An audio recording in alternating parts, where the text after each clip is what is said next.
Hello friends, welcome to the success Kendra. Friends देखिए, आप लोगों का हमेशा से डिमांड रहा है कि सर साइंस पर ज़्यादा फोकस किया जाए और साइंस में भी बायोलॉजी पर ज़्यादा फोकस किया जाए, यानी कि जीव विज्ञान पर। तो देखिए, आज का जो सेशन है आपके लिए बड़ा ही महत्वपूर्ण है। इस सेशन में हम लोग बायोलॉजी के यानी कि साइंस में बायोलॉजी के यानी कि जीव विज्ञान के जितने भी प्रश्न अब तक बिहार पुलिस में पूछे गए हैं उन सभी प्रश्नों को आज हम एक ही वीडियो में डिस्कस कर लेंगे। और जैसे आप सभी लोग जानते हैं कि एग्ज़ाम के क्वेश्चन पेपर में साइंस में सबसे ज़्यादा वेटेज बायोलॉजी का ही होता है, यानी कि बायोलॉजी के प्रश्न ज़्यादा पूछे जाते हैं। और जब आप इस सेशन को देखेंगे तो आपको पता चलेगा कि बायोलॉजी में किस चैप्टर से सबसे ज़्यादा प्रश्न बन रहे हैं। चलिए शुरू करते हैं। एक बार फटाफट सेशन को लाइक कर दीजिए और जब सेशन पूरा देख लीजिएगा तो इसको किसी भी एक ग्रुप में ज़रूर शेयर कर दीजिएगा। देखिए, पहला प्रश्न पढ़ेंगे कि एड्स रोगी में न्यून प्रतिरक्षा किसकी संख्या में गिरावट के कारण होती है। देखिए, यहाँ पर जो है लिखा मिल जाएगा आपको कि प्रश्न किस वर्ष बिहार पुलिस में पूछा गया है। यहाँ पर आप देख सकते हैं यह प्रश्न जो है बिहार पुलिस 21/3/2021 फर्स्ट शिफ्ट में पूछा गया प्रश्न है। एड्स रोगी में न्यून प्रतिरक्षा किसकी संख्या में गिरावट के कारण होती है। जो भी मैं एक्सप्लेन करूंगा उसको ध्यानपूर्वक आप जरूर सुनिएगा। इससे क्या होगा कि एक प्रश्न के साथ साथ आपके 2 से 3 प्रश्न जो हैं कवर होते चलेंगे।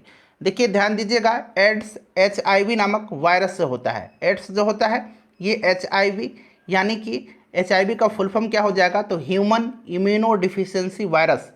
ह्यूमन इम्यूनो डिफिशियंसी वायरस होता है और यह एक तरह का विषाणु है, हिंदी में कहें तो विषाणु है। ठीक है, एड्स HIV नामक विषाणु से होता है। यह विषाणु मुख्यतः शरीर को बाहरी रोगों से सुरक्षा प्रदान करने वाले रक्त में मौजूद टी सेल, जिसको कि टी कोशिका कहेंगे, टी सेल्स और मस्तिष्क की कोशिकाओं को प्रभावित करता है और धीरे धीरे उन्हें नष्ट करता है। और कुछ वर्षों के बाद ऐसी स्थिति बन जाती है कि शरीर आम रोगों के जीवाणु से अपना बचाव नहीं कर पाता है और तरह तरह के इन्फेक्शन से ग्रसित हो जाता है। राइट आंसर इसका ऑप्शन नंबर सी हो जाएगा, टी लसिकानुओं। ठीक है, बहुत ही महत्वपूर्ण प्रश्न है फ्रेंड्स, ध्यान रखिएगा। एड्स रोगी में न्यून प्रतिरक्षा किसकी संख्या में गिरावट के कारण होती है, तो आपको अंग्रेजी में भी कहीं लिखा मिल जाएगा टी सेल्स या टी लसिकानु, याद रखिएगा आप। ठीक है, अच्छा, एड्स का फुल फॉर्म क्या होता है, ये भी बनता है प्रश्न। तो एड्स का फुल फॉर्म जो होता है ये होता है acquired immune deficiency syndrome. Acquired immune deficiency syndrome AIDS किसके कारण से होता है, तो वायरस के कारण होता है, विषाणु के कारण होता है, ये भी ध्यान रखिएगा।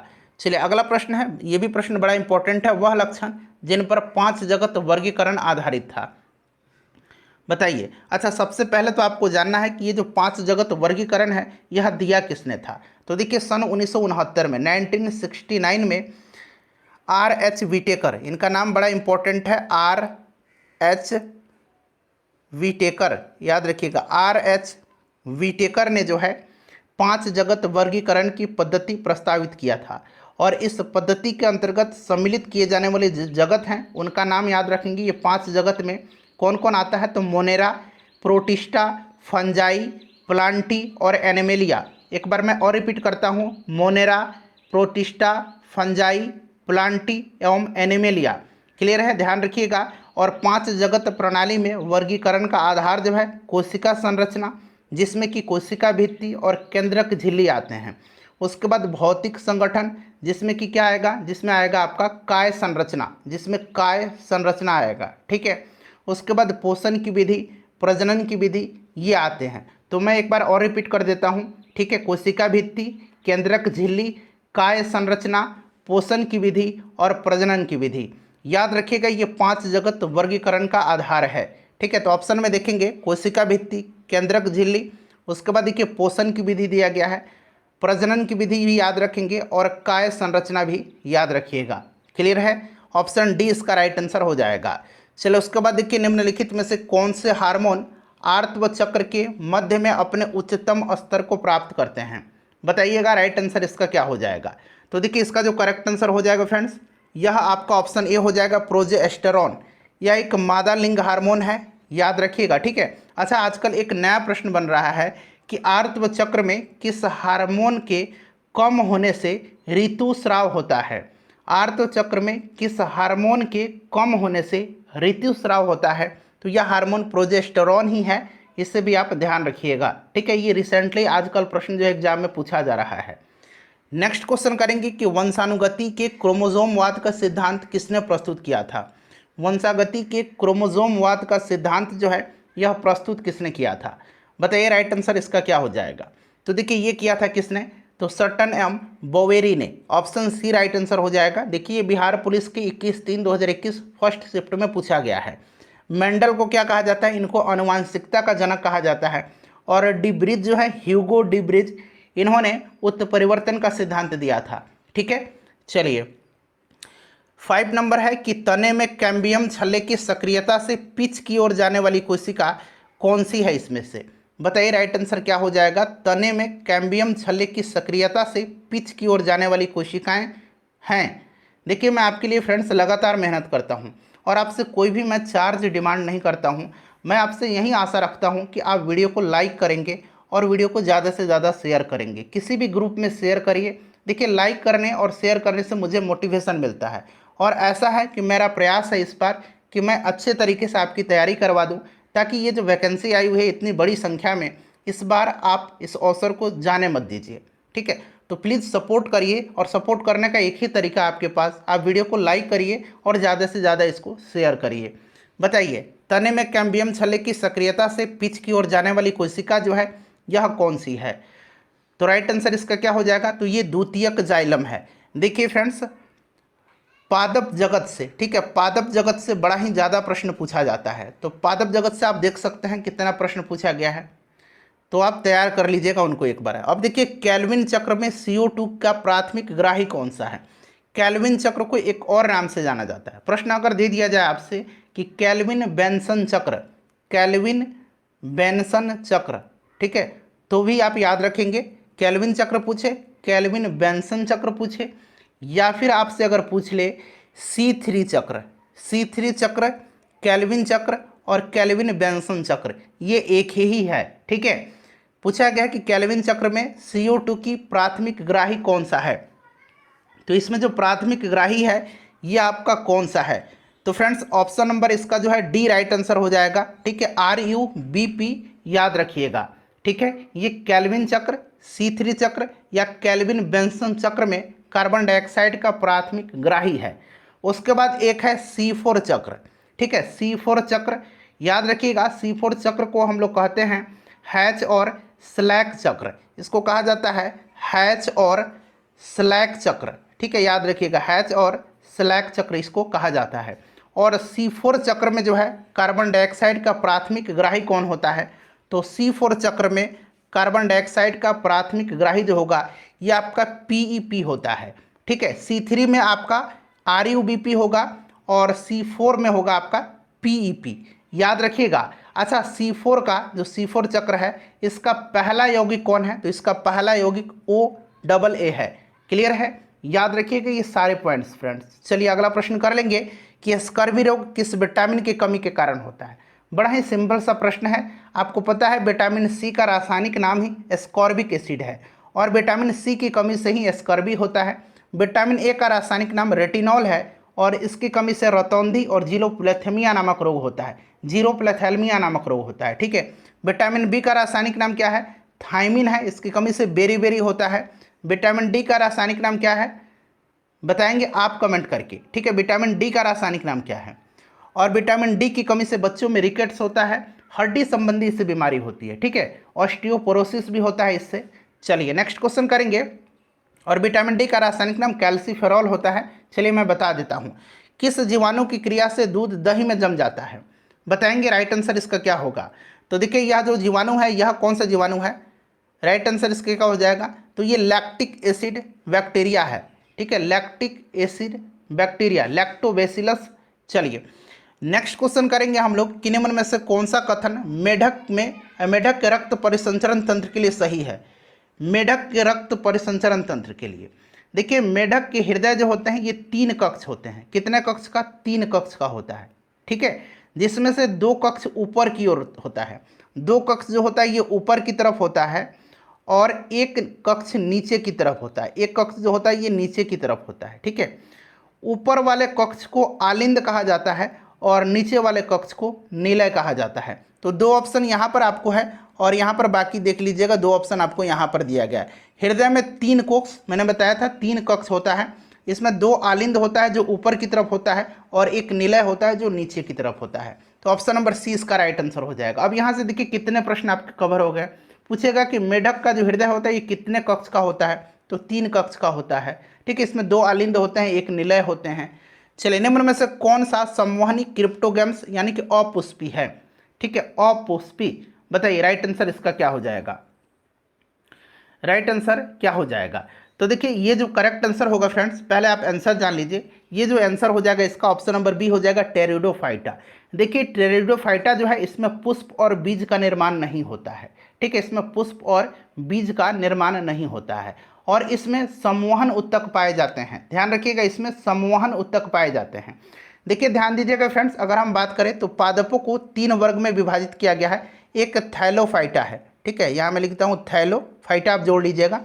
उसके बाद देखिए एक ब्रायोफाइटा है, ठीक है, एक ब्रायोफाइटा है।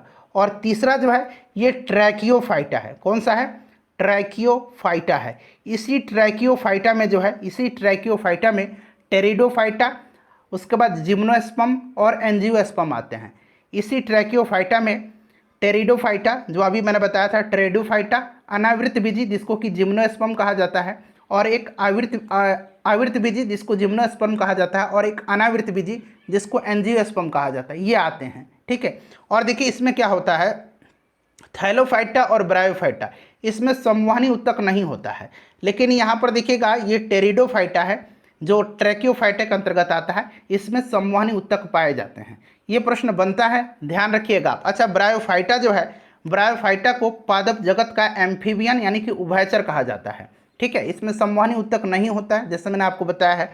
और थैलोफाइटा में शैवाल, कवक, जीवाणु आते हैं, और इसमें भी संवहनी उत्तक नहीं होता है। ठीक है, चलिए सारे पॉइंट्स फ्रेंड ध्यान रखिएगा, बड़ा ही महत्वपूर्ण है। मैं कोशिश कर रहा हूँ कि ज़्यादा से ज़्यादा आपको समझाते चलूँ ताकि आपका और भी प्रश्न क्लियर हो जाए। निम्नलिखित में से कौन आनुवंशिकी के जनक के रूप में जाना जाता है? सिंपल सा क्वेश्चन, अभी मैंने आपको बताया था।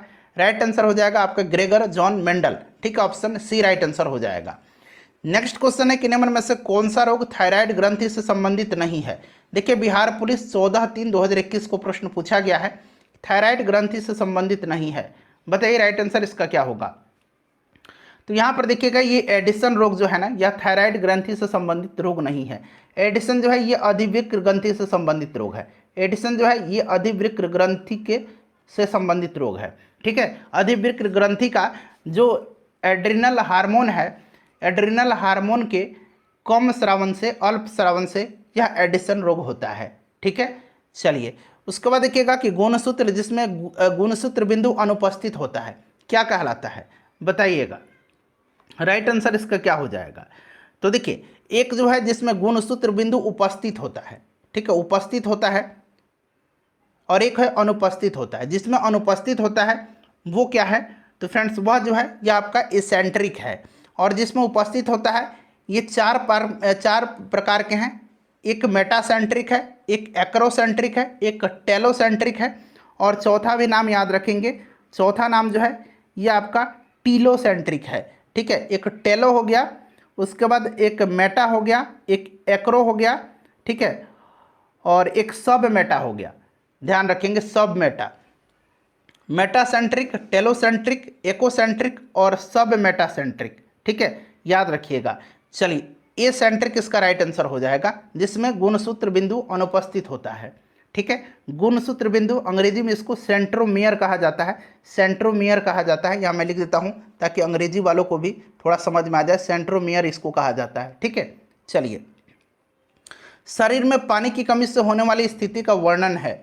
बताइए शरीर में पानी की कमी से होने वाला जो स्थिति है यह आपका क्या है? तो यह निर्जलीकरण है। उसके बाद करेंगे कि लाल किताब आंकड़े, जिसको अंग्रेजी में रेड बुक डाटा कहा जाता है, या रेड डाटा बुक कहिए, यह कौन उपलब्ध करवाती है? तो यह एक संस्था है जिसका नाम है IUCN। ठीक है, IUCN जो है यह जारी करता है। इसका फुल फॉर्म क्या है? तो इसका फुल फॉर्म है international union for conservation of nature. और इसमें जो है विलुप्त प्राय पादप और जंतुओं जो है इसमें उपलब्ध कराए जाते हैं। तो ऑप्शन डी इसका राइट आंसर हो जाएगा। चलो उसके बाद देखिए टमाटर का रंग लाल होता है। टमाटर का रंग लाल जो होता है ये होता है लाइकोपिन के कारण, ठीक है। अच्छा, एंथोसाइनिन के कारण प्याज का रंग लाल होता है, अनार का रंग लाल होता है, सेब का रंग लाल होता है। बीटा कैरोटीन के कारण गाजर का रंग नारंगी होता है, ठीक है। सारे पॉइंट्स को ध्यान रखिएगा। चलिए, कॉर्क कोशिकाओं की भित्ति पर जमा हुआ पदार्थ होता है। कॉर्क कोशिकाओं की भित्ति पर जमा हुआ पदार्थ होता है। देखिए, कॉर्क जो है ये सुबेरिन नामक रासायनिक पदार्थ से बनती है। सुबेरिन नामक रासायनिक पदार्थ से बनती है कॉर्क, याद रखिएगा आप। चलिए, उसके बाद देखिएगा, कौन सा रोग संक्रमित मच्छर के काटने से नहीं होता है। इसमें से जो है कौन सा नहीं होगा, मलेरिया होगा, डेंगू भी होगा, चिकनगुनिया भी होगा। एडिस इजिप्टी मच्छर के काटने से होता है, ठीक है, ये दोनों। और मलेरिया मादा एनोफिलीज मच्छर के काटने से होता है। इबोला हेमोरेजिक बुखार जो है ये मच्छर के काटने से नहीं होता है। इसका जो संक्रमण होता है, यानी कि इसका जो वाहक होता है, ये फ्रूट बैट होता है, ठीक है, जिसको कि फल खाने वाला चमगादड़ कहा जाता है। नेक्स्ट क्वेश्चन है हमारा कि नेत्र का कौन सा भाग उसके अंदर प्रवेश करने वाले प्रकाश को नियंत्रित करता है। तो फ्रेंड्स, इसका जो करेक्ट आंसर हो जाएगा क्या है, देखिए यहाँ पर 2 ऑप्शन हैं और बाकी 2 ऑप्शन यहाँ पर दिया गया है। तो ये परितारिका है, ठीक है, परितारिका है। ऑप्शन नंबर सी इसका राइट आंसर हो जाएगा, आइरिस है। मनुष्य के कंकाल तंत्र में कितनी अस्थियां होती हैं, बताइए फटाफट। 206 हो जाएगा राइट आंसर, ठीक है। केंद्रक के अभिरंजन में किस अभिरंजन का उपयोग किया जाता है, केंद्रक के, ठीक है, केंद्रक के, बताइएगा। अच्छा, यहाँ पर देखिए इयोसिन दिया गया, इसके बारे में भी मैं बताऊंगा, यहाँ से भी प्रश्न बन सकता है। इयोसिन के बारे में पहले जान लीजिए। देखिए, इसका उपयोग जो है इयोसिन का कोशिका द्रव, लाल रक्त कोशिका, कोलेजन, यहाँ मैं लिखता हूँ कोलेजन, ठीक है, लाल रक्त कोशिका, उसके बाद कोलेजन और पेशी तंतु को अभिरंजित करने में किया जाता है, ठीक है। यानी कि अगर आपसे पूछा जाए कि कोशिका द्रव के अभिरंजन में उपयोग किया जाता है तो कोशिका द्रव के अभिरंजन में इयोसिन का, ठीक है। कोलेजन के अभिरंजन में इस्तेमाल होता है तो इयोसिन का, ठीक है, याद रखिएगा। और यहाँ केंद्रक पूछा गया है तो केंद्रक के अभिरंजन में किस अभिरंजन का उपयोग किया जाता है। तो फ्रेंड्स, इसका नाम जो है, इसका नाम क्या है, हेमेटोऑक्सिलिन है। ऐसे इसको लिखा जाता है अंग्रेजी में, यहाँ मैं लिखता हूँ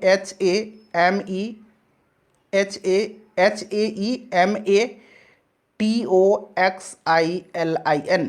अब यहाँ पर देखिए इसको हेमेटोजाइलिन भी यहाँ पढ़ सकते हैं आप, देखिए XYLIN है, जाइलिन भी है, और कहीं कहीं इसको हेमेटोऑक्सिलिन लिखा हुआ रहेगा, ठीक है। तो आप कंफ्यूज मत होइएगा, हेमेटोऑक्सिलिन लिखे या हेमेटोजाइलिन लिखे, ठीक है। ये केंद्रक के अभिरंजन में उपयोग होने वाला अभिरंजन है, ठीक है। चलिए, अगला प्रश्न करेंगे कि पर्णाभ स्तंभ का उदाहरण है।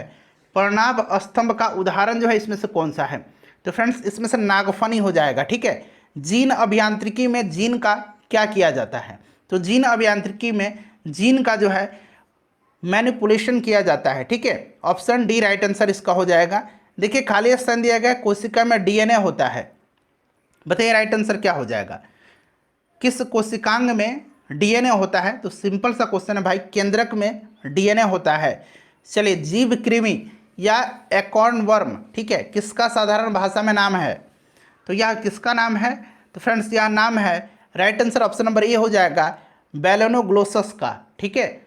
चलिए, अगला प्रश्न है हमारा कि चीरो, यहाँ पर देखिए ध्यान से पढ़िएगा, यहाँ से 3-4 प्रश्न मैं आपका कवर करवाऊंगा। देखिए, चीरो पेटेरोफिली, ठीक है, चीरो पेटेरोफिली में फूलों का परागण किसके द्वारा होता है। तो देखिए, जब चमगादड़ के द्वारा जो है, चमगादड़ के द्वारा फूलों का परागण होता है उसको कहा जाता है चीरोपेट्रोफिली, ठीक है, ये चमगादड़ हो जाएगा। कीटों के द्वारा अगर परागण होगा इसको क्या कहेंगे, तो इसको हम लोग कहेंगे एंटोमोफिली। इसको क्या कहेंगे, एंटोमोफिली कहेंगे, ठीक है, एंटोमोफिली कहेंगे। क्लियर है, याद रखिएगा आप, क्लियर। चलिए, उसके बाद अगर पक्षी के द्वारा हो उसको क्या कहेंगे, तो पक्षी के द्वारा होगा तो उसको हम लोग कहेंगे ऑर्निथोफिली। उसको क्या कहेंगे, ऑर्निथोफिली, उसको क्या कहेंगे, ऑर्निथोफिली कहेंगे, ठीक है। हवा के द्वारा होगा उसको क्या कहेंगे, तो हवा के द्वारा होगा इसको एनेमोफिली कहेंगे, एनेमोफिली, ठीक है, एनेमोफिली कहेंगे, याद रखिएगा। उसके बाद जल के द्वारा हो तो उसको हाइड्रोफिली कहेंगे, जल के द्वारा होगा तो इसको हाइड्रोफिली कहेंगे। ये सारे पॉइंट्स फ्रेंड्स आप प्लीज़ ध्यान रखिएगा, ठीक है। चलिए, नेक्स्ट क्वेश्चन है कि प्राकृतिक चुनाव का सिद्धांत किसके द्वारा दिया गया था। प्राकृतिक वर्ण का सिद्धांत जो है यह दिया था किसने, तो चार्ल्स डार्विन ने। द ओरिजिन ऑफ स्पीसीज पुस्तक आपको याद है ना, डार्विन की है। देखिए, प्रत्येक वृक्क में कौन से अनेक निस्पंदन एकक उपस्थित होते हैं। प्रत्येक वृक्क में कौन से अनेक निस्पंदन एकक उपस्थित होते हैं। तो फ्रेंड्स ये वृकाणु हैं, ठीक है, वृकाणु राइट आंसर हो जाएगा। किस कोशिकांग को कोशिका की आत्मघाती थैली के नाम से जाना जाता है? कोशिका की आत्महत्या की थैली कहा जाता है लाइसोसोम को, ठीक है। राइबोसोम को जो है बताइए क्या कहा जाता है? प्रोटीन की फैक्ट्री कहा जाता है, ठीक है। चलिए उसके बाद माइटोकॉन्ड्रिया को पावर हाउस कहा जाता है कोशिका का। कुछ न्यूक्लिक अम्ल एंजाइम की तरह व्यवहार करते हैं, वे क्या कहलाते हैं? कुछ न्यूक्लिक अम्ल जो हैं ये एंजाइम की तरह व्यवहार करते हैं, वे क्या कहलाते हैं? तो फ्रेंड्स वे कहलाते हैं राइबोजाइम्स, ठीक है। चलिए नेक्स्ट क्वेश्चन कर लेंगे। क्वेश्चन नंबर हमारा अगला है कि एक मानव युग्मनज होता है। देखिए याद रखिएगा, एक मानव युग्मनज जो होता है ये द्विगुणित होता है, ठीक है। कैसा होता है? यह द्विगुणित होता है, याद रखिएगा। चलिए अगला प्रश्न है कि कॉर्पोरेरा, यहाँ पर देखिए कॉर्पोरा क्वाड्रिजेमिना किस में होता है? कॉर्पोरा क्वाड्रिजेमिना जो होता है यह किस? कॉर्पोरा क्वाड्रिजेमिना ध्यान से सुनिए। देखिए मध्य मस्तिष्क जो है, मध्य मस्तिष्क हमारा यह 4 पिंड से बना होता है। इन पिंडों को कॉर्पोरा क्वाड्रिजेमिना कहा जाता है। ऊपर की ओर 2 पिंड होता है और नीचे की ओर 2 पिंड होता है, ठीक है। चूंकि 4 पिंड से यह बना होता है हमारा मध्य मस्तिष्क। ऊपर की ओर जो 2 पिंड होता है इसको हम लोग कहते हैं, क्या कहते हैं इसको हम लोग टैक्टम कहते हैं। और नीचे की ओर जो पिंड होता है उसको हम लोग कहते हैं टेंगमेंटम, ठीक है, इसको टेंगमेंटम कहते हैं। क्लियर है? अब देखिए टैक्टम जो होता है ना, टैक्टम देखने के लिए उत्तरदायी होता है और टेंगमेंटम जो होता है यह सुनने के लिए उत्तरदायी होता है। तो ये सभी भी आप ध्यान रखिएगा। राइट आंसर इसका मस्तिष्क हो जाएगा। उसके बाद देखिए पत्तियों के रंग रतबरा जल क्षति क्या कहलाती है? बताइए राइट आंसर इसका क्या हो जाएगा? तो फ्रेंड्स यह जो कहलाती है यह वाष्प उत्सर्जन कहलाती है। क्या कहलाती है? यह कहलाती है वाष्प उत्सर्जन, ठीक है। देखिए ओरल पोलियो वैक्सीन OPV किस वैज्ञानिक ने खोज किया था? अच्छा सिंपल अगर पूछता कि पोलियो वैक्सीन का खोज किसने किया था तो ये जोनास साल्क हो जाता। ओरल पोलियो वैक्सीन का खोज किया था अल्बर्ट सैबिन ने। ऑप्शन डी राइट आंसर इसका हो जाएगा, ठीक है फ्रेंड्स। एडवर्ड जेनर ने टीकाकरण का खोज किया था और इनको प्रतिरक्षा प्रणाली का जनक कहा जाता है। एडवर्ड जेनर ने जो है इन्होंने चेचक के टीके का भी खोज किया था। लुई पास्टर ने रेबीज के टीके का खोज किया था। यहाँ पर देखिए सही क्रम आपको चुनना है। देख सकते हैं बिहार फॉरेस्टर के एग्जाम में यहाँ पूछा गया प्रश्न है 2020 में जो फॉरेस्टर का पेपर हुआ था। बताइए तो देखिए कोशिकाओं के समूह को उत्तक कहा जाता है, उत्तकों के समूह को अंग कहा जाता है और अंग मिलकर के एक अंग प्रणाली बनाते हैं, ठीक है। तो ऑप्शन ए ये बिल्कुल क्रम सही दिया गया है। चलिए उसके बाद देखिएगा कि उत्तक संवर्धन में खाली स्थान दिया गया है को विट्रो में उगा करके विषाणु मुक्त पादप तैयार किया जाता है। उत्तक संवर्धन में जो है विभाज्योत्तक को, ठीक है, विभाज्योत्तक को विट्रो में उगा करके विषाणु मुक्त पादप तैयार करते हैं। निम्नलिखित में से कौन सा जीव समूह भूमि की उर्वरा शक्ति बढ़ाने में सहायक होता है? भूमि की उर्वरा शक्ति बढ़ाने में सहायक जो होता है यह आपका साइनोबैक्टीरिया है। साइनोबैक्टीरिया, इसको नील हरित शैवाल कहा जाता है। नील हरित शैवाल इसको कहा जाता है, ठीक है। चलिए याद रखिएगा नील हरित शैवाल। अगला प्रश्न है कि पौधे में द्वितीयक वृद्धि के लिए उत्तरदायी उत्तक कौन सा है? पौधे में द्वितीयक वृद्धि के लिए उत्तरदायी उत्तक कौन सा है? चलिए बताइए उत्तरदायी उत्तक द्वितीयक वृद्धि के लिए। तो फ्रेंड्स यह जो है यह कौन है? तो यह कैम्बियम है, ठीक है। यह कौन है? तो यह कैम्बियम है, याद रखिएगा कैम्बियम। इसको हम लोग एधा बोलते हैं हिंदी में। चलिए अगला प्रश्न कि निम्नलिखित में से कौन सा कार्बोहाइड्रेट जंतुओं में ऊर्जा का भंडार माना जाता है? बिहार फॉरेस्टर में ही यह प्रश्न पूछा गया है, कौन सा कार्बोहाइड्रेट जंतुओं में ऊर्जा का भंडार माना जाता है? तो फ्रेंड्स आपको पता है कि यह ग्लाइकोजन है। ग्लाइकोजन के रूप में ऊर्जा संग्रहित किया जाता है, ठीक है। चलो उसके बाद देखिएगा कि ग्रेगर जॉन मेंडल ने किस पर कार्य करके अनुवांशिकी के नियम प्रतिपादित किए थे? सिंपल सा क्वेश्चन है। तो ये मटर के पौधे पर। किस पर किया था? तो मटर के पौधे पर, ठीक है। चलिए फ्रेंड्स प्लीज़ एक बार वीडियो को लाइक कर दीजिए, इतना मेहनत मैं आपके लिए करता हूँ। देखिए फूलों के संवर्धन के विज्ञान को क्या कहते हैं? फूलों के संवर्धन के विज्ञान को क्या कहा जाता है? 2 ऑप्शन यहाँ पर हो गया, बाकी 2 ऑप्शन यहाँ पर है। बताइए फटाफट राइट आंसर क्या हो जाएगा? बताइए करेक्ट आंसर इसका क्या हो जाएगा? फिर से देख लीजिए, फूलों के संवर्धन के विज्ञान को क्या कहा जाता है? तो इसको कहा जाता है एंथोलॉजी। एंथोलॉजी कहा जाता है, या फिर आप कह लीजिए इसको फ्लोरिकल्चर, या कह लीजिए फ्लोरिकल्चर, एक ही चीज़ है। देखिए फ्लोरिकल्चर ऑप्शन डी में दिया गया था, ठीक है। पोमोलॉजी ये फलों का अध्ययन कहलाता है, ठीक है। यहाँ पर देख सकते हैं फ्लोरिकल्चर ऑप्शन डी में दिया गया है। एड्स एक डैश जनित रोग है, सिंपल सा विषाणु वायरस जनित रोग है। कौन सी दवा एक पीड़ाहारी है? इसमें से पीड़ाहारी जो है ये कौन सा है? तो देखिए स्ट्रेप्टोमाइसिन, क्लोरोमाइसिटिसिन, पेनिसिलिन, ये एक एंटीबायोटिक है। ठीक है। नवलजीन जो है इसमें से नवलजीन, यह एक पीड़ाहारी है। नवलजीन राइट आंसर हो जाएगा इसका। कौन सा एक प्राथमिक उपभोक्ता है इसमें से? इसमें से प्राथमिक उपभोक्ता कौन सा है? चलिए फटाफट आंसर बता दीजिए। तो फ्रेंड्स यह हिरन जो है ये प्राथमिक उपभोक्ता है। ठीक है। चलिए उसके बाद नेक्स्ट क्वेश्चन है कोशिका भित्ति किस कोशिका में अनुपस्थित होती है? कोशिका भित्ति जो है यह किस में अनुपस्थित होती है? सिंपल सा क्वेश्चन है। तो ये पादप कोशिका में कोशिका भित्ति पाया जाता है, जंतु कोशिका में अनुपस्थित होता है, इसमें उपस्थित नहीं होता है, जंतु कोशिका में नहीं पाया जाता है। ठीक है। चलो उसके बाद देखिएगा कि नीलहरित शैवाल है। तो नीलहरित शैवाल जो है फ्रेंड्स यह क्या है? तो यह स्वपोषी है। ठीक है, स्वपोषी है नीलहरित शैवाल, इसलिए ऑप्शन नंबर इसका डी राइट आंसर हो जाएगा, नीलहरित शैवाल। ठीक है, ध्यान रखिएगा। रक्त का थक्का जमने के लिए आवश्यक विटामिन कौन सा है? तो ये विटामिन के है। सिंपल सा क्वेश्चन है, विटामिन के। देखिए कोशिकीय पूर्ण सख्तता, अंग्रेजी में इसको क्या कहेंगे? कोशिकीय पूर्ण, सेलुलर टोटोपोटेंसी। ठीक है, यहाँ मैं लिख देता हूँ सेलुलर टोटोपोटेंसी। जो अंग्रेजी वाले हैं थोड़ा सा अंग्रेजी में समझ लीजिएगा। ठीक है, तो कोशिकीय पूर्ण सख्तता की अवधारणा प्रस्तुत करने वाले वैज्ञानिक हैं। तो ये जो वैज्ञानिक है इनका नाम क्या है? तो हैबरलैंड है। Option number D right answer हो जाएगा। निम्नलिखित में से कौन सा एक कोशिकीय जीव है? एक कोशिकीय जीव जो होते हैं ये कौन कौन से होते हैं? तो एक अमीबा होता है, पैरामीशियम होता है और जीवाणु का नाम याद रखिएगा। अमीबा, पैरामीशियम और जीवाणु ये एक कोशिकीय जीव होते हैं। तो देखिए यहाँ पर जीवाणु दिया गया है। उसके बाद देखिए निम्नांकित में से कौन सा एक स्वपोषी घटक नहीं है? स्वपोषी घटक इसमें से कौन सा नहीं है? फटाफट बता दीजिए। तो ये अपघटक जो है स्वपोषी नहीं है, बाकी हरे पौधे अपना खाना स्वयं बनाते हैं। नीलहरित शैवाल अभी मैंने आपको बताया भी था, प्रकाश संश्लेषी जीवाणु ये भी बनाते हैं। पुष्प के किस भाग से केसर उत्पन्न होता है? भाई बड़ा महत्वपूर्ण है। तो ये वर्तिकाग्र या वर्तिका से। ठीक है, कॉफी पुष्प के कॉफी जो होता है ये बीज से प्राप्त किया जाता है। ठीक है, कॉफी बीज से प्राप्त होता है। लौंग जो है या लौंग पुष्प के कली से प्राप्त होता है, लौंग पुष्प कली से। कहीं कहीं आपको शुष्क पुष्प कली मिलेगा। ठीक है, तो याद रखिएगा लौंग। उसके बाद देखिएगा कि वर्मी कंपोस्ट में संलग्न मुख्य जीव का नाम क्या है? तो वर्मी कंपोस्ट में केंचुआ। ठीक है, केंचुआ राइट आंसर हो जाएगा इसका। जीन प्रवर्धन तकनीक जिसे हम लोग पीसीआर कहते हैं, पीसीआर का फुल फॉर्म क्या होता है? इसका फुल फॉर्म होता है polymerase chain reaction. Polymerase chain reaction, इसको विकसित किसने किया था? देखिए 2020 में यह पूछा गया प्रश्न है बिहार पुलिस में। पॉलीमरेज चैन रिएक्शन इसका खोज किया था किसने? तो कैरी मुलिस ने। किसने किया था? कैरी मुलिस ने। नाम याद रखिएगा इसका।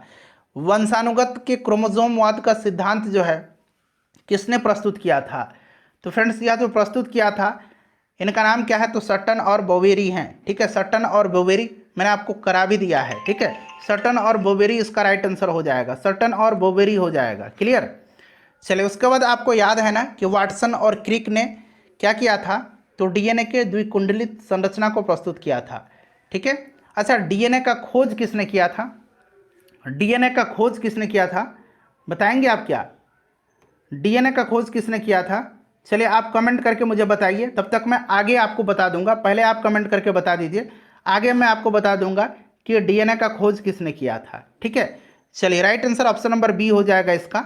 राइट आंसर इसका क्या हो जाएगा? ऑप्शन नंबर बी हो जाएगा। चलिए आगे करेंगे। नेक्स्ट क्वेश्चन है कि मधुमक्खी पालन का वैज्ञानिक नाम क्या है? मधुमक्खी पालन का वैज्ञानिक नाम क्या है? तो इसका जो वैज्ञानिक नाम है वो क्या है? बताइए कमेंट करके। तो ये एपीकल्चर है, सेरीकल्चर रेशम कीट पालन, वर्मी कल्चर केंचुआ पालन। ठीक है, चलिए बोमेन संपुट किस तंत्र का भाग है? बोमेन संपुट जो है यह किस तंत्र का भाग है? चलिए देखिए डीएनए का खोज जो है ये किसने किया था? मैं आपको बता देता हूँ। फ्रेडरिक मिस्सर ने किया था। किसने किया था? तो फ्रेडरिक मिस्सर ने किया था, याद रखिएगा। ठीक है, वाटसन और क्रिक ने नहीं किया था, ये क्या था? फ्रेडरिक मिस्सर ने, याद रखिएगा इनका नाम। चलिए बोमेन संपुट जो है यह किसका भाग है? बोमेन संपुट जो है यह वृक्क नलिका का हिस्सा है। और वृक्क नलिका जो है, वृक्क नलिका, वृक्क जो है ये उत्सर्जन तंत्र का अंग भाग है। तो ये उत्सर्जन तंत्र हो जाएगा। निम्नलिखित में से कौन सा पादप एक बैक्टीरिया रोधी दवा का स्रोत नहीं है? जरा ध्यान से मेरे भाई, नहीं तो आप फटाफट सिनकोना पर मार दीजिएगा। चलिए बताइएगा कौन सा इसमें से नहीं है। अब यहाँ पर देखिएगा फ्रेंड्स, यहाँ पर बैक्टीरिया रोधी पूछा गया है और सिनकोना जो कि मलेरिया जो है इसकी छाल से कुनैन सिनकोना, इससे मलेरिया रोधी दवा बनती है। तो आपको पता है ना, मलेरिया एक परजीवी रोग है, बैक्टीरिया नहीं है, ठीक है। तो इसीलिए सिनकोना राइट आंसर हो जाएगा। चलिए सिनकोना क्लियर है। चलिए नेक्स्ट क्वेश्चन कर लेंगे कि निम्नलिखित में से किसको दुग्ध शर्करा भी कहते हैं? बताइए राइट आंसर क्या हो जाएगा। तो इसमें से कहेंगे किसको दुग्ध शर्करा? तो फ्रेंड्स ये लैक्टोज है, ठीक है। चलिए नर प्रजनन तंत्र के संदर्भ में कौन सा विकल्प सही है? तो इसमें से देखिए नर प्रजनन तंत्र पूछा गया है, तो केवल मतलब पुरुषों में पाया जाने वाला जो होना चाहिए। तो इसमें से देखिए प्रोस्टेट ग्रंथि, टेस्टोस्टेरोन और शुक्राणु। बाकी देख लीजिए, यहाँ पर देखिए शुक्राणु है, ये पुरुष में पाया जाता है, ये महिला में पाया जाता है। यहाँ पर देखिए ये महिला में पाया जाता है, ये पुरुष में पाया जाता है। फिर यहाँ पर देखिएगा ये पुरुष में पाया जाता है, ये महिला में पाया जाता है, ये पुरुष में पाया जाता है, ठीक है। तो ये वाला सिर्फ पुरुषों में पाया जाता है। चलिए ऑप्शन बी इसका राइट आंसर हो जाएगा। उसके बाद देखिए निम्न में से कौन सा अंग मनुष्य के मादा प्रजनन से संबंधित नहीं है? मादा प्रजनन से संबंधित नहीं है। देखिए उसी तरह का प्रश्न जो है फिर से पूछ लिया गया है। तो आप देख सकते हैं इस तरह के प्रश्न बनते हैं बिहार पुलिस में। तो वृषण जो है ये पुरुष प्रजनन तंत्र का है या मादा प्रजनन तंत्र का हिस्सा नहीं है। चलिए उसके बाद देखिए कौन सा जंतु चीर डिम्बता दर्शाता है? चीर डिम्बता कौन सा जीव दर्शाता है? तो यह जीव जो है ये फ्राइनोसम है, ठीक है, फ्राइनोसोम।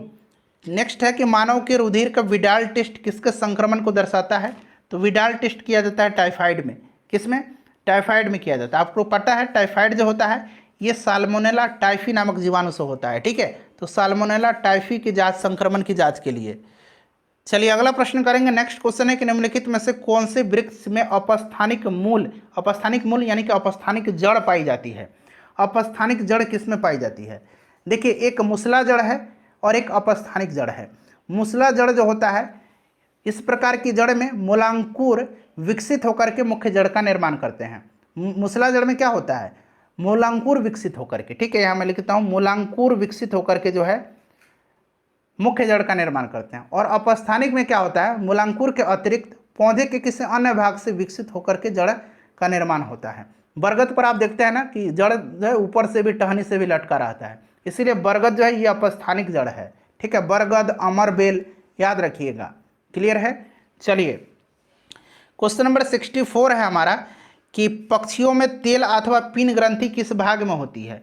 पक्षियों में तेल अथवा पीन ग्रंथि जो होती है यह होती है पूंछ के आधार भाग पर। वह पादप जिसमें बीज फूलों के भीतर होते हैं वे क्या कहलाते हैं? फूलों के भीतर होते हैं, यानी कि इसको कहा जाता है आवृत बीजी, एंजियोस्पर्म कहा जाता है, ठीक है, एंजियोस्पर्म कहा जाता है। क्लियर है।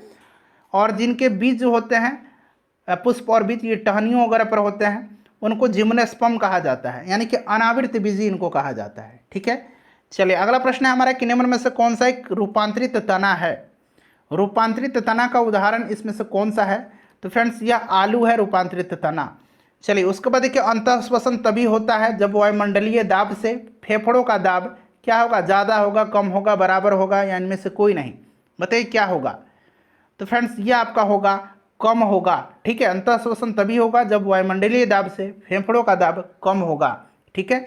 चलिए ब्रायोफाइटा पादप सामान्यतः पाए जाते हैं। तो ब्रायोफाइटा के बारे में मैंने आपको बताया भी है। इसको पादप जगत का एम्फीबियन यानी कि उभयचर कहा जाता है। इसमें संवहनी उत्तक नहीं पाए जाते हैं, ठीक है। और ब्रायोफाइटो एक ब्रायोफाइटा है, इसका नाम आप याद रखेंगे मर्केंसिया। मर्केंसिया पढ़िए या मर्चेंटिया पढ़ लीजिए, ठीक है। यह एक ब्रायोफाइटा है, याद रखिएगा। पूछा जाएगा कि इनमें से ब्रायोफाइटा कौन सा है और ऑप्शन में मर्केंसिया दे दिया गया, ठीक है। तो याद रखिएगा यह नम और छायादार आवासों में जो है सामान्यतः पाया जाता है। चलिए अगला प्रश्न करेंगे कि जैव पुष्टिकरण खाली स्थान दिया गया के लिए पादप प्रजनन है। जैव पुष्टिकरण जो है यह रोग प्रतिरोधकता, पीड़कों के प्रति प्रतिरोधकता और उन्नत खाद्य श्रृंखला उपरोक्त सभी के लिए एक पादप प्रजनन है। चलो उसके बाद देखिए अम्लीय जठर रस जो है किसके द्वारा स्रावित होता है? तो फ्रेंड्स यह अमाशय के द्वारा स्रावित होता है। मूली एक रूपांतरित क्या है? मूली एक रूपांतरित जड़ है, ठीक है। आलू तना है, याद रखिएगा। निम्नलिखित में से कौन सा रोग विषाणु से होता है? तो इसमें से विषाणु से जो होगा वो आपका एड्स तो मैंने बता ही दिया आपको, विषाणु से होता है, ठीक है। बाकी ये जीवाणु से होते हैं जितने भी दिए गए हैं। निम्न में से कौन गैर पारंपरिक ऊर्जा का स्रोत है? गैर पारंपरिक ऊर्जा का स्रोत इसमें से कौन है? चलिए बताइएगा, राइट आंसर क्या हो जाएगा? करेक्ट आंसर इसका क्या हो जाएगा? करेक्ट आंसर फटाफट बता दीजिए। वायु जो है, वायु, पवन, उसके बाद अगर बात करें सौर, ठीक है, ये सारे अपारंपरिक यानी कि गैर पारंपरिक ऊर्जा के स्रोत हैं। बाकी पेट्रोल, तेल, कोयला ये सब पारंपरिक ऊर्जा के स्रोत हैं। चलिए, निम्न जंतुओं में से कौन सा जंतु एक पारितंत्र में एक समय में एक से अधिक पोषक स्तरों में प्रवेश कर सकता है? दो ऑप्शन यहाँ पर है, बाकी दो ऑप्शन यहाँ पर मैं आपको दिखा देता हूँ, देख लीजिए। चलिए आप बताइए, राइट आंसर यहाँ से ही है दोनों ऑप्शन में से। तो करेक्ट आंसर इसका ऑप्शन बी हो जाएगा, गौरैया, ठीक है, गौरैया हो जाएगा। और अगर हम बात करें कि जल में, पानी वगैरह में जो, उसमें मछलियां जो हैं एक समय में एक से अधिक पोषक स्तरों में प्रवेश करती हैं, ठीक है। चलिए, क्वेश्चन नंबर 75 है हमारा कि किस क्षेत्र में योगदान के लिए ग्रेगर जॉन मेंडल जाने जाते हैं? तो इनको आनुवंशिकता का जनक कहा जाता है, आनुवंशिकी हो जाएगा। उसके बाद देखिए, आलू का कंद एक रूपांतरित, देखिए प्रश्न फिर से रिपीट हो गया है, तो यह एक तना है। वर्गीकरण की आधारित इकाई क्या है? वर्गीकरण, आधुनिक वर्गीकी का जनक माना जाता है किसको? तो कैरोलस लीनियस को माना जाता है, ठीक है, याद रखिएगा। राइट आंसर इसका जाति हो जाएगा ऑप्शन नंबर बी। चलिए अगला प्रश्न कर लेंगे कि रक्त का हृदय की ओर यहाँ बना लीजिए, हृदय की और विपरीत प्रवाह निम्नलिखित में से कौन सी रक्त वाहिका में होती है? तो फ्रेंड्स क्या जो होती है, यह होती है सीरा में, ठीक है। चलिए, सीरा में अशुद्ध रक्त होता है और धमनी में शुद्ध रक्त होता है, यानी कि ऑक्सीजन जनित रक्त होता है किसमें? यह सीरा में नहीं, धमनी में होता है, ऑक्सीजन रहित, ठीक है। चलिए नेक्स्ट क्वेश्चन है हमारा, द्विबीजपत्री पादप का पर्ण होता है? तो ये होता है आपका पृष्ठधारी। उसके बाद देखिए, उत्पादक और खाने के क्रम को क्या कहा जाता है?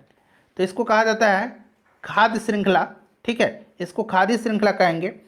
आनुवंशिकता की सबसे छोटी इकाई क्या है?